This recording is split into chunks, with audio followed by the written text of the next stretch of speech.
میں اب سرچ کر رہا تھا کہ والدین کی قدر و اہمیت کے اوپر اسلام ہماری بڑی اچھی رہنمائی فرماتا ہے، اور جو لوگ اس میں رہنمائی اسلام سے حاصل کرتے ہیں وہ بہت آگے نکل جاتے ہیں، اور جو رول ماں باپ نے، جو کردار ماں باپ کا ہماری شخصیت سازی میں، ہماری زندگی میں ہوتا ہے، وہ رول کوئی اور بندہ 2 منٹ کے لیے بھی پلے نہیں کر سکتا۔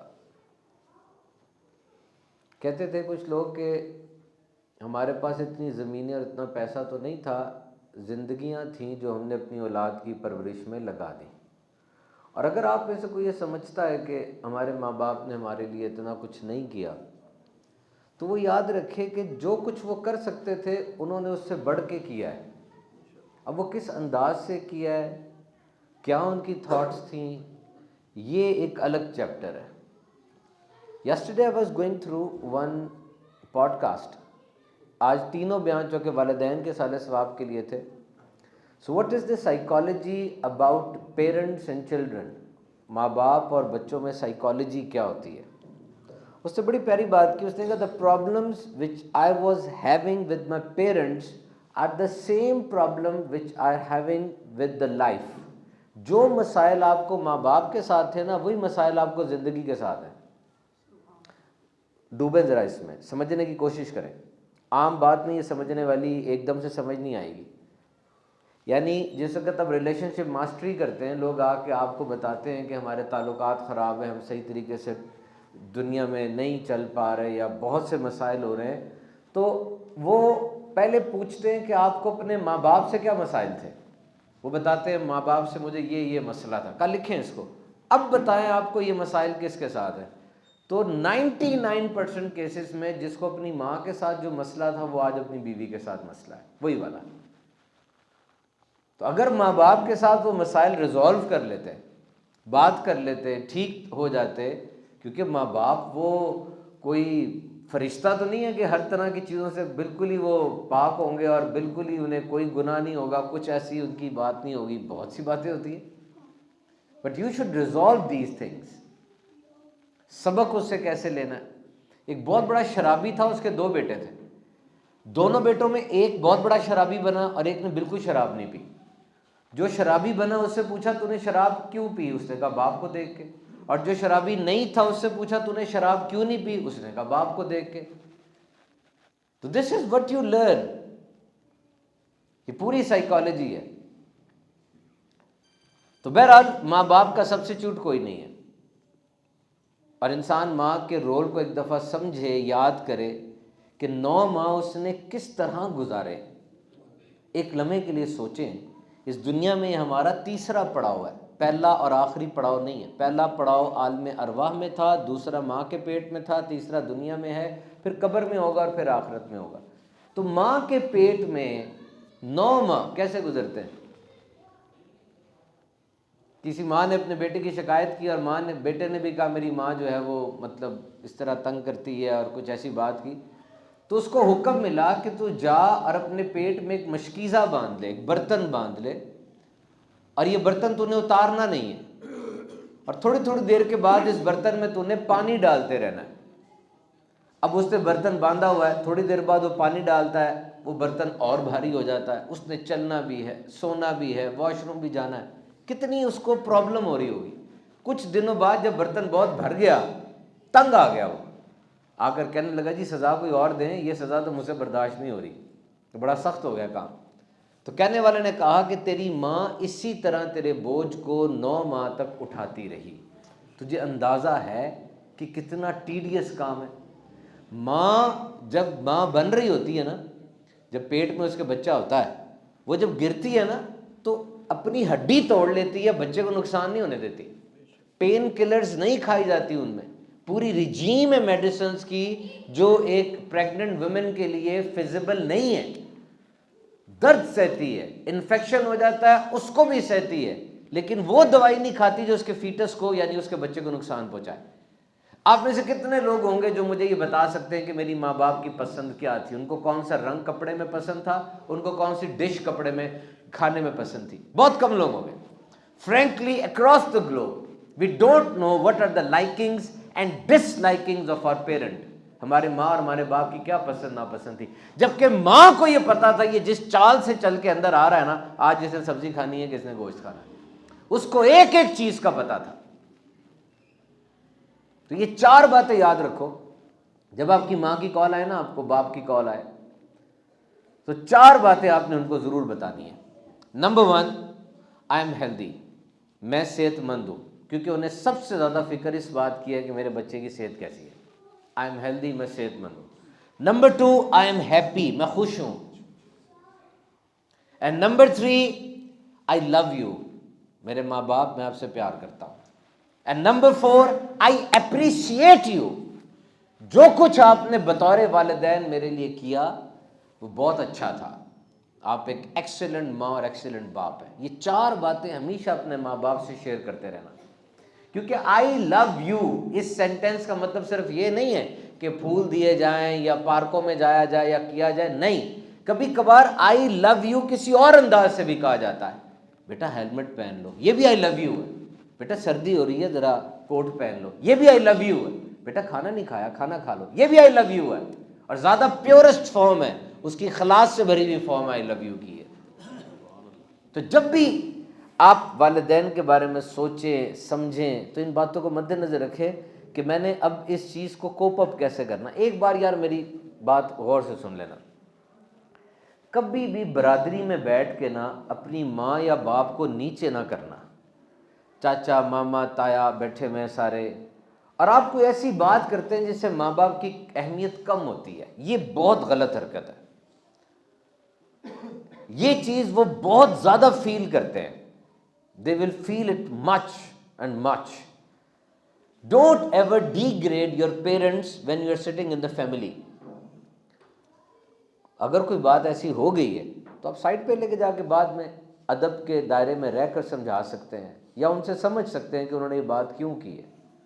ہر بات کی ایکسپلینیشن دینا ضروری تو نہیں ہوتا، ہر بات کی وجہ آپ کو بتائی جائے یہ ضروری نہیں ہے، وہ بات کیوں کہی گئی، کس انداز سے کی گئی، کس کانٹیکسٹ میں کی گئی۔ تو والدہ کی اہمیت باپ سے زیادہ ہے، اس نے آپ کو خون سے پالا، باپ نے آپ کو مال سے پالا۔ حق خدمت ماں کا زیادہ ہے، جبکہ مالی طور پہ فرما برداری کے لحاظ سے باپ کا حق زیادہ ہے۔ کہتے ہیں ماں کے قدموں تلے جنت ہے، باپ کے قدموں تلے بھی جنت ہے۔ باپ کی پرورش اس کا انداز اور ہوتا ہے۔ یونائٹڈ اسٹیٹس آف امریکہ میں اسکول شوٹنگز بہت عام ہیں، وہاں پر کوئی دن نہیں گزرتا کہ کوئی بچہ گھر سے گن لے کر آتا ہے اور گولیاں چلا کے تو بچوں کو مار دیتا ہے، بہت عام ہے اسکول شوٹنگز، اور اسی اسکول کا بچہ ہوتا ہے جو اپنے باپ کی بندوق لاتا ہے اور مار دیتا ہے۔ انہوں نے ایک ریسرچ کی ان تمام بچوں پہ جنہوں نے اسکول شوٹنگز کی تھیں، اور بڑا حیران کن نتیجہ نکلا کہ 90% بچے جنہوں نے اسکول شوٹنگ کی تھی وہ بغیر باپ کے بچے تھے، یعنی صرف ایک عورت نے، ماں نے ان کو پالا تھا، ان کی زندگی میں باپ نہیں تھا۔ سو جو اگریسو مینجمنٹ ہے انسان کی، جو اگریشن ہے، یہ باپ کنٹرول کرتا ہے، اور باپ کے بڑے رول ہیں۔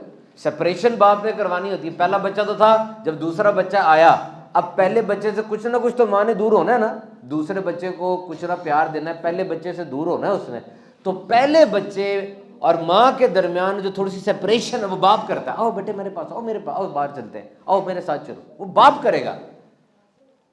سو understand your role as a parent. اپنا ایک تو ماں باپ کے حقوق میں آپ کو بتا رہا ہوں بڑے ضروری ہیں، ماں کے قدموں تلے جنت ہے، باپ کے قدموں تلے جنت ہے، لیکن آپ اپنے بچوں کو پال کیسے رہے ہیں یہ بھی تو سمجھنے کی کوشش کریں نا۔ آج کا بچہ تھوڑا ڈفرینٹ ہے۔ ہمارے دور میں استاد ڈنڈے مارتا تھا نا، گھر آ کے ہمت نہیں ہوتی تھی ماں باپ کو بتا دیں کہ استاد نے ڈنڈے مارے، اور آج تو ٹیلی فون کے اوپر پولیس سے پکڑا دیتا بچہ استاد کو کہ استاد نے ڈنڈے مارے ہیں مجھے۔ چیزیں تھوڑی ڈفرینٹ ہو رہی ہیں۔ ہمارے زمانے میں ماں باپ، دادا دادی، چاچا ماما تایا، بڑے استاد، ان کی عزت لازمی تھی، عزت ہی تھی، اور تو کچھ تھا ہی نہیں۔ یاد ہے آپ کو؟ یاد ہے آپ کو؟ یہ جو بڑی عمر کے لوگ بیٹھے، بچپن میں کیا تھا؟ ماں باپ کی عزت کرنی ہے، دادا دادی کی عزت کرنی ہے، استاد کی عزت کرنی ہے، بس عزت ہی کرنی تھی۔ اور آج ایسے پاؤں رکھ کے بیٹھے ہوتے ہیں موبائل پہ، سمجھ نہیں رہے کیا کہہ رہے ہیں، کیا سن رہے ہیں، کیا سمجھ رہے ہیں۔ Things are different. تو بچے پالنا یہ کوئی بڑا کام نہیں ہے. پرندے اور جانور صدیوں سے بچے پال رہے ہیں, بچوں کی تربیت کرنا کام ہے. How to train the children, train them to be a good Muslim, train them to be a good citizen, train them to be a good child, train them to be a good son. ان کی تربیت کیجئے اچھا بچہ بننے میں, اچھا پاکستانی بننے میں, اچھا مسلمان بننے میں. نبی پاک نے فرمایا اپنے بچوں کو 3 چیزیں لازمی سکھاؤ, انہیں اپنے نبی کی محبت سکھاؤ, انہیں میرے اہل بیت کی محبت سکھاؤ, انہیں قرآن سکھاؤ. دس از دا کمپلسری سلیبس. آپ کیمبرج کا سلیبس پڑھ رہے ہیں, آپ پنجاب ٹیکسٹ بک بورڈ پڑھ رہے ہیں, سارے سلیبس اچھے ہوتے ہیں, ان کو بہت مشکل سے ارکریزی کے ساتھ بنایا جاتا ہے, لیکن یہ تو نصاب وہ ہے جو خود نبی آخر الزماں صلی اللہ علیہ وسلم نے فرمایا. تو ماں باپ they are very important, they are very very important. ان کی اہمیت سمجھانا بچے کو یہ بہت ضروری ہوتا ہے. ماں باپ جس اینگل سے تربیت کر رہے ہوتے ہیں, انسان ان کو سمجھنے کی کوشش کرے. ایک بندے نے فون کیا اور پوچھا کہ جی نوکری دینی ہے آپ کو, میں آپ کو نوکری دیتا ہوں, چلے میں آپ سے انٹرویو کر رہا ہوں آپ کا, ٹھیک ہے آپ کا انٹرویو کر رہا ہوں, آپ کو نوکری دینی ہے میں نے. آپ مجھ سے پوچھتے ہیں کہ جی نوکری آپ نے دینی ہے تو کتنے دن کام کرنا ہوگا؟ ہفتے میں 7 دن. اتوار کی چھٹی نہیں ہے؟ نہیں. اچھا تو کیا ٹائمنگ ہے؟ صبح 8 سے 2؟ نہیں, رات کو بھی بلایا جا سکتا ہے. رات کو کتنے بجے؟ 2 بجے بلا لوں میں. اچھا تو کوئی ساتھ دے گا؟ نہیں, ضروری نہیں. اچھا کیا کام کرنا ہوگا؟ کوئی بھی کام کروا لوں میں آپ سے, کوئی بھی. ہاں جی. تو پیسے ملیں گے نہیں ملیں گے یہ بھی ضروری نہیں ہے. کوئی تو چھٹی ہوگی؟ نہیں ہوگی بھائی, عیدوں پہ زیادہ کام کرواؤں گا. اب مجھے بتائیں کیا آپ کا جواب ہوگا؟ ایک کون پاگل کرے گا جواب؟ یہی جواب ہوگا نا. تو نادانو, تمہاری ماں تو ہمیشہ سے یہی جاب کر رہی ہے. ماں کی یہی جاب نہیں ہے جو نے بتائی. آپ آج رونالڈو سے, میسی سے اور زکربرگ سے ڈسپلن سیکھ رہے ہیں کہ ڈسپلن کسے کہتے ہیں. سب کو چھوڑو, گھر میں اس ماں کو دیکھو جو کہ ایک ہی طرح کا کام کتنے سالوں سے کرتی چلی جا رہی ہے. وہی برتن دھونے, وہی کپڑے سمیٹنے, وہی سارا کچھ کرنا. وہ تو نہیں کبھی اکتاتی, کبھی نہیں تھکتی. صبح اٹھ کر اسی خاص ٹائم میں برتن کھڑک رہے ہوتے ہیں, رات کو اب سب کچھ ادھر ادھر لٹکا کے پھینک کے سوتے ہیں, صبح اٹھتے سب کچھ ارینج آپ کو ملتا ہے. اس سے بڑھ کر نظم و ضبط کی مثال اور کہاں سے لاؤں میں؟ دس از دا میکسیمم. ہر بندے نے آپ کی شکل دیکھ کے آپ کو چوز کیا تھا, ہے نا. آپ کی شکل دیکھی تو آپ کو پسند کیا. وہ کون ہے جس نے بغیر شکل دیکھ کے آپ کو دل دے دیا تھا؟ 9 ماہ پہلے آپ سے پیار کر لیا اس نے, آپ دنیا میں آئے بھی نہیں. And can you imagine the scientific research? آپ جب پیدا ہوئے آپ گوشت ایک لوتھڑا تھے. You were lump of flesh. انسان کا جب بچہ جب پیدا ہوتا ہے نا اس میں 240-260 ہڈیاں ہوتی ہیں. پھر جب وہ بڑا ہوتا ہے نا ہڈیاں فیوز ٹوگیدر ہو جاتی ہیں تو یہ 200 کے قریب ہڈیاں بن جاتی ہیں. کارٹلیج ہڈی ہوتی ہے, نرم ہڈی ہوتی ہے. بڑے ہو کے پھر اس میں سختی آتی ہے, فیمر بنتی ہے اور اس کے ساتھ ٹبیا فارم ہوتی ہے, مختلف قسم کی تھوریسک کے اوپر, سروائکل کے اوپر ٹیل بون بنتی ہے, پورا سٹرکچر بنتا ہے.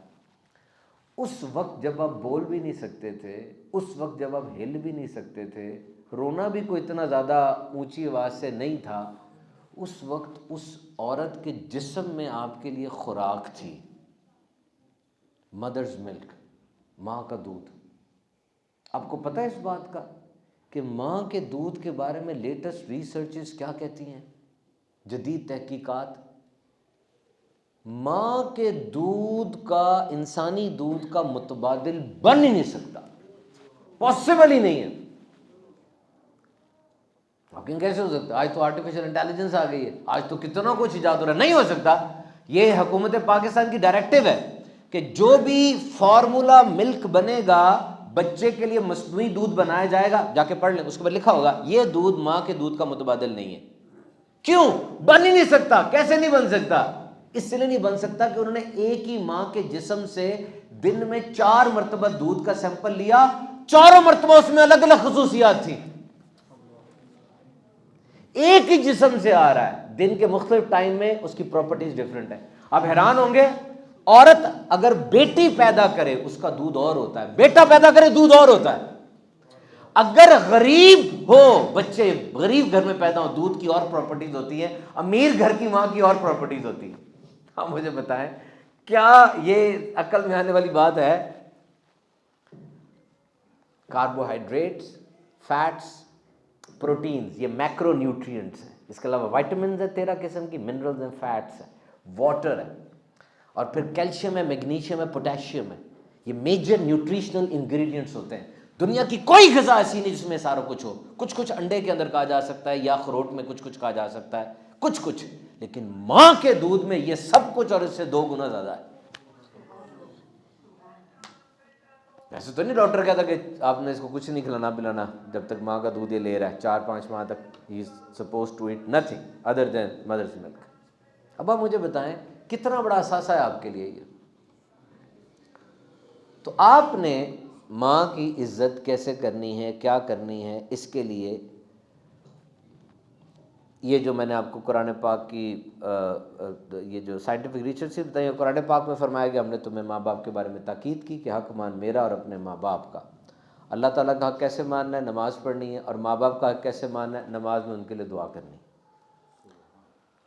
تو یہ مت سمجھیں کہ آپ نے 5,000 روپے دے دیا جا کے ماں کو مہینے بعد، باپ کو مہینے بعد، یہ پورا ہو گیا پیسہ، 5,000 روپے دے دیے، دیٹس انف، 10,000 دے دیے، دوائی لے دی۔ No, try to involve in their life, try to adjust them in the system۔ وہ سسٹم میں آنا چاہتے ہیں۔ کرونا ہوا تھا نا، تو کرونا کے اندر سب سے جو بڑی چیز تھی وہ پاور آف امیونٹی تھی، قوت مدافعت۔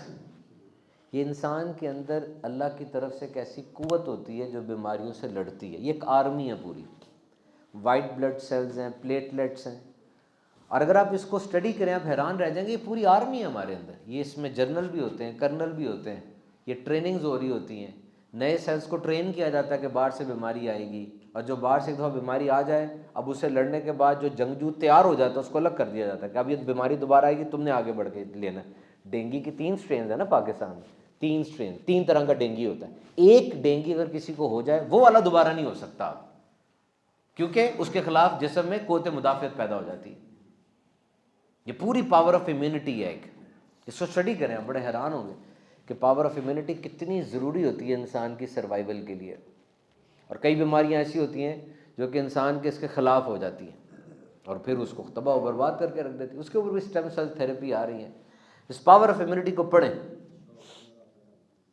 تو ماں کا دودھ اور ماں کا جو رہنا ہے وہ انسان کو بہت کچھ سکھاتا ہے، سمجھاتا ہے۔ آپ سب کو میں ایک نسخہ بتا کے جاتا ہوں۔ آپ سب نا رات کا کھانا اپنے بچوں کے ساتھ کھایا کریں۔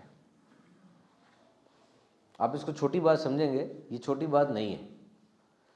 میرا یوٹیوب چینل ہے صبحان اتاری، اس کے اوپر اس موضوع پر کہ رات کا کھانا اپنے سکی بچوں کے ساتھ کھانا، گھنٹوں کا بیان ہے میرا اس پہ کہ کتنا ضروری ہے یہ۔ If you eat dinner with your children, اپنے بچوں کے ساتھ رات کا کھانا کھائیں، زبردستی بٹھائیں ان کو۔ ایسے بچے جو اپنے ماں باپ کے ساتھ رات کا کھانا کھاتے ہیں ان کے پاس الفاظ کا ذخیرہ وہ 300 گنا زیادہ ہوتا ہے۔ ایسے بچوں کی پیپر میں پرفارمنس بہت زیادہ ہوتی ہے۔ ایسے بچے زمانے میں کانفیڈنٹ بہت زیادہ ہوتے ہیں۔ ایسے بچوں کو بیماریاں کم لگتی ہیں۔ یہ میں نہیں کہہ رہا، بہت بڑی بڑی تحقیقات ہے یہ۔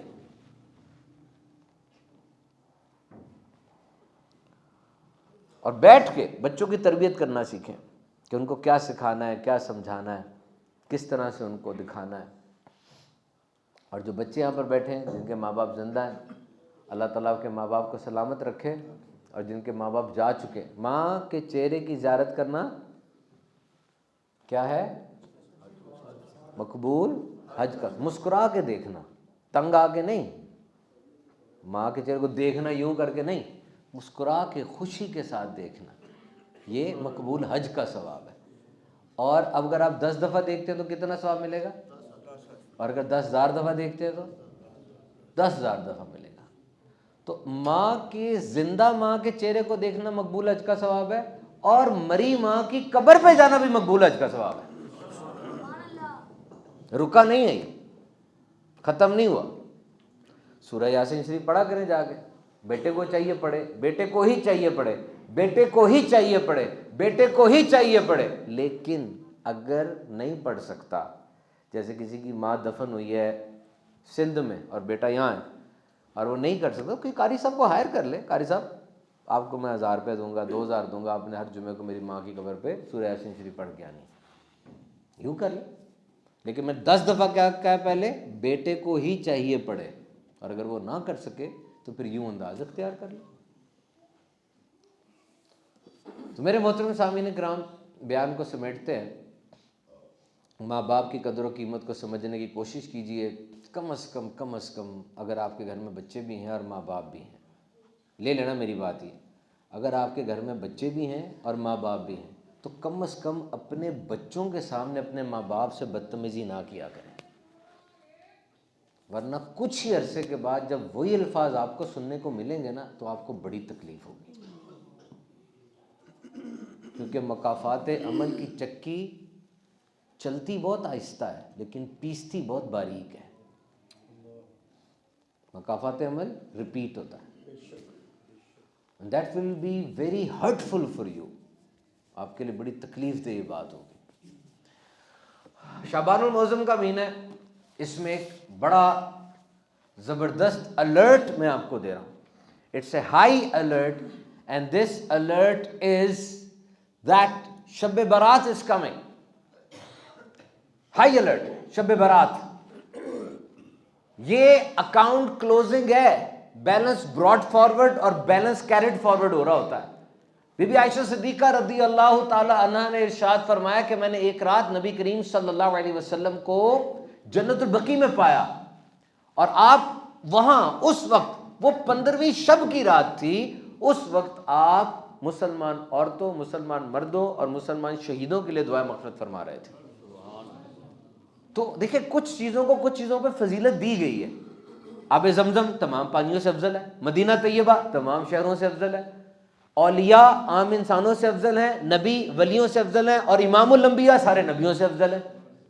ٹھیک ہے نا، کئی دن ہے، جمعہ سارے دنوں سے افضل ہے، رمضان سارے مہینوں سے افضل ہے، تو یہ شب برات اور لیلۃ القدر یہ ساری راتوں سے افضل ہے، اور شعبان کا مہینہ بھی افضل ہے، جو مہینہ چل رہا ہے نا شعبان کا، نبی پاک نے فرمایا شعبان میرا مہینہ ہے اور رمضان اللہ کا مہینہ ہے، تو نسبت کہاں ہو گئی؟ نبی پاک صلی اللہ علیہ وسلم سے۔ آپ سے عرض کی گئی یا رسول اللہ سب سے افضل روزے کون سے ہیں؟ نبی پاک نے فرمایا رمضان کی تعظیم میں شعبان کے روزے، اور یہ پریکٹس ہے، اٹس اے مشق، you know when you going to work out, when you going to do exercise, you always warm up, ایک دم سے ایکسرسائز نہیں کرتے، وارم اپ ہوتے، مشق کرتے، ٹریننگ، ٹیسٹ اینڈ ٹرائل ہوتا ہے، تو سمجھ لیں رمضان کے روزوں کے لیے تھوڑی مشق کر لیں، اب شعبان میں تھوڑے روزے رکھیں۔ اور نبی پاک صلی اللہ تعالی علیہ وسلم کا معمول مبارک تھا، آپ شعبان میں اتنے روزے رکھتے پھر اس کو رمضان سے ملا دیا کرتے تھے۔ تو اس مہینے میں ایک اہم چیز وہ رات ہے، 15ویں شعبان کی رات، یہ فیصلوں کی رات ہے، اور اس رات کے اندر قسمت میں کیا لکھ دیا جائے اس پہ اللہ تعالیٰ سے دعا کرنی چاہیے۔ مکاشفۃ القلوب میں امام غزالی لکھتے ہیں کہ جس طرح ہم اہل ایمان کے لیے دونوں عیدوں کی جو عید ہے، جو چاند رات ہوتی ہے، عید الفطر کی، عید الاضحیٰ کی، وہ مسرت اور شادمانی ہے نا، خوشی ہے، تو فرشتوں کے لیے لیلۃ القدر اور شب برات یہ عید کی راتیں بنتی ہیں۔ اور فرمایا نبی، یہ قرآن مجید کی آیت ہے، فرمایا کہ اور ہم اتارتے ہیں، اس میں بانٹ دیا جاتا ہے ہر حکمت والا کام، اس میں بانٹ دیا جاتا ہے ہر حکمت والا کام۔ اور مفتی قاسم صاحب جو مفسر قرآن ہے اپنی تفسیر صراط الجنان میں لکھتے ہیں کہ کئی احادیث کے اندر یہ بات آئی ہے کہ اس رات لوگوں کے معاملات کا فیصلہ کر دیا جاتا ہے۔ بی بی عائشہ صدیقہ رضی اللہ تعالیٰ عنہ سے نبی پاک نے فرمایا اے عائشہ کیا تجھے پتا ہے یہ شب برات کیا ہے؟ عرض کیا رسول اللہ کیا ہے؟ آپ ارشاد فرمائیے۔ فرمایا اس رات سارا سال جو پیدا ہوں گے بچے ان کا نام لکھ دیا جاتا ہے، اس سال سارا سال جو فوت ہوں گے ان کا بھی لکھ دیا جاتا ہے، رزق اتارا جاتا ہے، اعمال اٹھائے جاتے ہیں۔ اب لیلۃ القدر میں اور شب برات میں کیا سملیرٹی ہے؟ یہ جو شب برات آ رہی ہے اس میں فیصلے لکھ دیے جاتے ہیں، اور لیلۃ القدر میں فیصلے فرشتوں کے ہینڈ اوور کیے جاتے ہیں۔ اچھا، ایک تو یہ نامہ اعمال والی ہو گئی نا بات، اور دوسری بات جو خوشخبری ہے وہ کیا ہے؟ نبی پاک صلی اللہ تعالی علیہ وسلم کی زوجہ بی بی عائشہ صدیقہ رضی اللہ تعالیٰ عنہ، انہوں نے دیکھا نبی پاک موجود نہیں ہے، وہ ڈھونڈنے کے لیے نکلی، دیکھا جنت المکی میں آپ تشریف فرما ہیں، اور فرمانے لگے عائشہ آج 15ویں شب ہے، اور آج رب تعالیٰ آسمان دنیا پر تجلی فرماتا ہے، اور بنی کلب کی بکریوں کے بالوں سے زیادہ گناہگاروں کو آزاد فرما دیتا ہے۔ بنی کلب قبیلہ یہ بہت زیادہ بکریاں پالتا تھا، پھر آگے ان کے بال ہیں اور کتنی تعداد ہے ان کی۔ اور مولا کائنات حضرت علی شیر خدا رضی اللہ تعالیٰ عنہ ارشاد فرماتے ہیں کہ نبی پاک نے ارشاد فرمایا اگر تم 15ویں شب پاؤ تو رات کو جاگو، دن کو روزہ رکھو، کیونکہ غروب آفتاب سے ہی اللہ تعالیٰ آسمان دنیا پہ رحمت کی تجلی فرماتا ہے، اور اعلان ہوتا ہے کوئی مغفرت مانگنے والا اس کو معاف کیا جائے، ہے کوئی رزق مانگنے والا اس کو رزق دیا جائے، ہے کوئی مصیبت زدہ کہ اس کی مدد کی جائے۔ So it's open announcement, it's open announcement. کتنی بڑی بات ہے دیکھیں۔ حضرت حسن رضی اللہ تعالیٰ عنہ ہم سب کی جان ہے، ہم سب کی جان ہے۔ آپ شب برات کے نا 3 حصے کرتے تھے، ایک حصے میں نبی پاک کے درود پاک پڑھتے، ایک حصے میں توبہ استغفار کرتے، ایک حصے میں قیام و قعود کرتے، عبادت کرتے، اور فرماتے کہ میں نے سنا ہے کہ جس نے 15ویں شب یعنی شب برات کو زندہ رکھا اللہ تعالیٰ مقربین میں اس کا شمار فرمائے گا۔ تو یہ کچھ راتیں جس میں دعا رد نہیں ہوتی، اس میں ایک جمعے کی رات ہے۔ ہر شب جمعہ کو الرٹ ہو جایا کریں، جمعرات کی جو رات ہوتی نا عام رات نہیں ہوتی، اللہ نے اسپیشل دیا، یہ شب جمعہ ہے، دونوں عیدوں کی رات ہے، رجب کی پہلی رات ہے اور یہ شب برات ہے، دعا رد نہیں ہوتی اس کے اندر۔ تو اس رات کو کیسے گزارنا ہے میں آپ سے شیئر کرتا ہوں، غور سے سنیے گا۔ 6 نوافل ادا کرنا یہ اولیاء کا معمول رہا ہے۔ مغرب کی سنت نفل پڑھنے کے بعد 6 نفل پڑھنے، ہر نفل میں سورہ فاتحہ کے بعد کوئی بھی سورت پڑھے، چاہے تو 3 دفعہ قل اعوذ شریف پڑھ لیں، سورہ اخلاص پڑھ لیں، اور پہلے جو 2 نفل ہیں اس میں نیت کرنی ہے اپنی زندگی میں برکت کی کہ اللہ میری زندگی میں برکت عطا فرما، اور نمبر 2 میں نیت کرنی ہے اے اللہ بلاؤں سے مجھے بچا، اور نمبر 3 میں نیت کرنی ہے اے اللہ اپنے سوا مجھے کسی کا محتاج نہیں رکھنا، اور 6 رکعت پڑھ لی۔ اب 6 رکعت کے بعد 21 بار قل اعوذ شریف پڑھنی ہے، یا 1 دفعہ سورہ یاسین پڑھ لیں، یا دونوں پڑھ لیں۔ تو یہ شب برات کی پوری ایک سائنس ہے، جو پورا ایک حکم ہے جو میں نے آپ کو بتایا۔ اور اس رات بھی کئی لوگ ایسے ہیں جن کی مغفرت نہیں ہوتی۔ وہ کون لوگ ہیں؟ ان میں ایک تو ماں باپ کا نافرمان ہے، اور ایک مشرک ہے، وہ تو obviously ہے، اور ایک وہ جو رشتہ داروں کے ساتھ قطع تعلق کرتا ہے، اور بھی 2-4 لوگوں کے نام بیان کیے گئے ہیں۔ تو معافی مانگ لیں، کوئی پتہ نہیں ہوتا، بڑے لوگ بازاروں میں گھوم رہے ہوں گے، ہو سکتا ہے ان کی قبریں کھد رہی ہوں، قبروں کی جگہ فکس ہو گئی ہو، لوگ بڑے خوش ہوں گے، بازاروں میں ان کا کفن آ چکا ہو، تو تیار ہو جائیں، شب برات آنے والی ہے، اور اللہ کا شکر ادا کریں، اللہ نے ایک اور شب برات ہمیں عطا فرما دی، شکر ہے نا، رات ہے، عبادت تو کرنا باعث برکت ہی ہے۔